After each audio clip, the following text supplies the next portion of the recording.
Hi. Welcome to episode 3 of timeNough prototype testing. In this third video, we will discuss about internet email subaddressing, a common technique that has inspired the solution, invented since 2007 for providing users with multiple addresses which can be used for filtering incoming email. timeNough is supposed to deal with 4 kinds of signals in its first versions or mediums that are viewed as a means to interact with our software, to steer it, to pilot it, to control it. This is why timeNough should be considered a signal-driven program. And with email signals, subaddressing is at play. With many different names such as address tagging, plus addressing, plus forwarding, or even sub-aliasing. Most email services and software now offer subaddressing natively, like in Gmail, Outlook, Yahoo, and Apple Mail.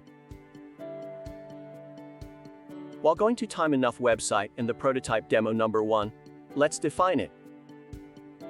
Subaddressing is a technique that allows you to use multiple aliases for one real email address and publicly disclose these aliases, so you or John Doeson here can be reached through it.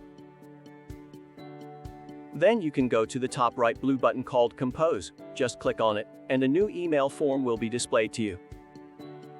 Deployed types of subaddressing divide the local part of an email address into 2 strings, separated by a delimiter character, most commonly a plus sign.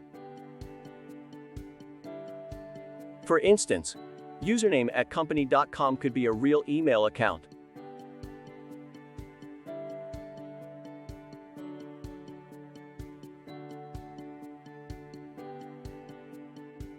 And username plus something at company.com, it's plus addressing alias.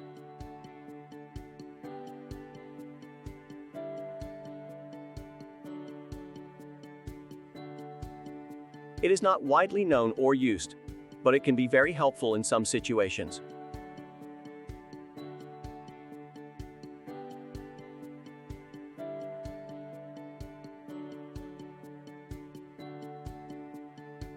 With its aliases, timeNough has its own email address available in this recipient's list, one that is internal and proper to Cornough LLC.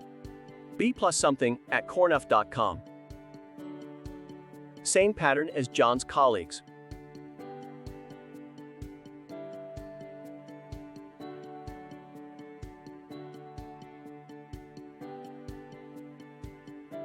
Subaddressing is at the end, like if John Doeson could communicate with a colleague, someone inside his company Cornough, as well as communicate with a program, a script, a bot, both considered like contacts for him, and communicate by just sending email signals.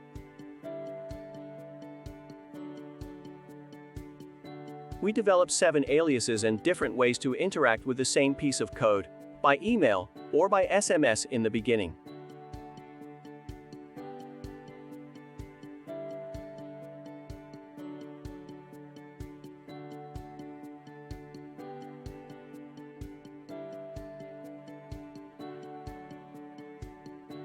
For each of them, the Apple message in John's mailbox displays a left side drawer, with details of what they can do once they receive an email signal.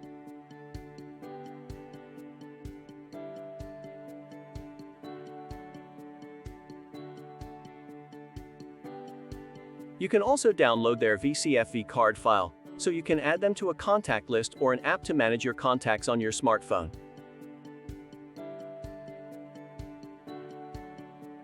Thank you for watching the episode 3 of our MVP testing. Please hit the subscribe button if you're interested in seeing more videos about timeNough.